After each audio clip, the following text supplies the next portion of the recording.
അലങ്കാരത്തിനും ആരോഗ്യത്തിനും നടാൻ പറ്റിയ ഒരു കുഞ്ഞൻ ബുഷ് ഓറഞ്ച്. നാരങ്ങയുടെ പകരക്കാരനാണ് ഇത്. ഇത് നമുക്ക് ചെടിച്ചട്ടിയിലും നടാം. ദേ എൻ്റെ കുഞ്ഞു നാരങ്ങ മരത്തുമ്മ നാരങ്ങ ഉണ്ടായിട്ടുണ്ട്. ഇതിനി പഴുക്കണുണ്ട്.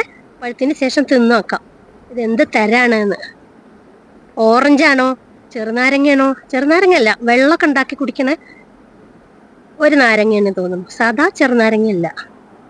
എന്തായാലും പഴുത്തിട്ട് നമുക്ക് നോക്കാം അല്ലേ. അവനങ്ങനെ ഒറ്റയ്ക്ക് നിന്ന് കാറ്റിനാടുന്ന്. എന്തായാലും ഇത് കുറച്ച് പഴുത്തിട്ടുണ്ട്. ഇനി നമുക്കിതൊന്ന് പറിക്കാം. ഇത് ഞാൻ നിലത്താണ് നട്ടിരിക്കുന്നത്. പ്രത്യേകിച്ച് വളമൊന്നും ചെയ്തിട്ടില്ല, അതുകൊണ്ടായിരിക്കും. പിന്നെ കുറച്ച് കനലും ഉണ്ട് അവിടെ. ഇനി ഏതായാലും നന്നായിട്ടൊന്ന് സംരക്ഷിക്കണം. ഇതിന് ചൈനീസ് ഓറഞ്ച് എന്നും പറയാറുണ്ട്. ഇതുകൊണ്ട് നമുക്ക് ജ്യൂസ് ഉണ്ടാക്കാം. പറിച്ച് ടേസ്റ്റൊക്കെ ഒന്ന് നോക്കാം. ഞാനിത് ഇതുവരെ കഴിച്ചിട്ടില്ല. ആദ്യത്തെ തവണ ഉണ്ടായത് കുട്ടികൾ പറിച്ച് കഴിച്ചു. ഇതിൻ്റെ രുചി ഞാൻ അറിഞ്ഞിട്ടില്ല. ഇതിനി ഇവിടെ വെച്ചാലേ കുരങ്ങന്മാർ കൊണ്ടുപോകും. ഒരിഷ്ടം പോലെ ഇവിടെ വന്നിട്ട് ഒക്കെ പറിച്ചു കൊണ്ടുപോകും.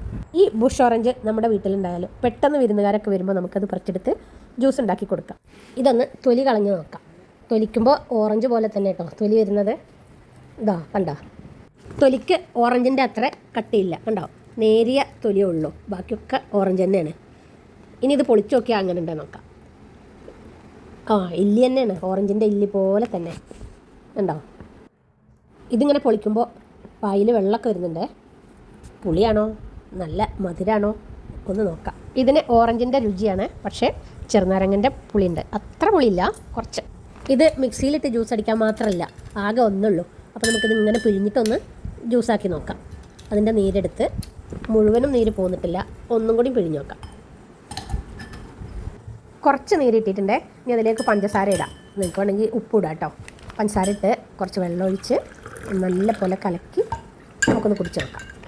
എന്തായാലും ചെറുനാരങ്ങയുടെയോ ഓറഞ്ചിൻ്റെയോ ഒക്കെ ഒരു മണം ഉണ്ടാവുമല്ലോ. കുറച്ചായതുകൊണ്ടേ ഫ്ലേവർ കുറവാണ്. ഞാനതിൻ്റെ പിഴിഞ്ഞ് ബാക്കി കൂടി അങ്ങോട്ട് ഇട്ടു. അതിൻ്റെ ഫുള്ള് മണം വരട്ടെ. നിങ്ങളും നല്ലൊരു തൈ നട്ടോളൂ.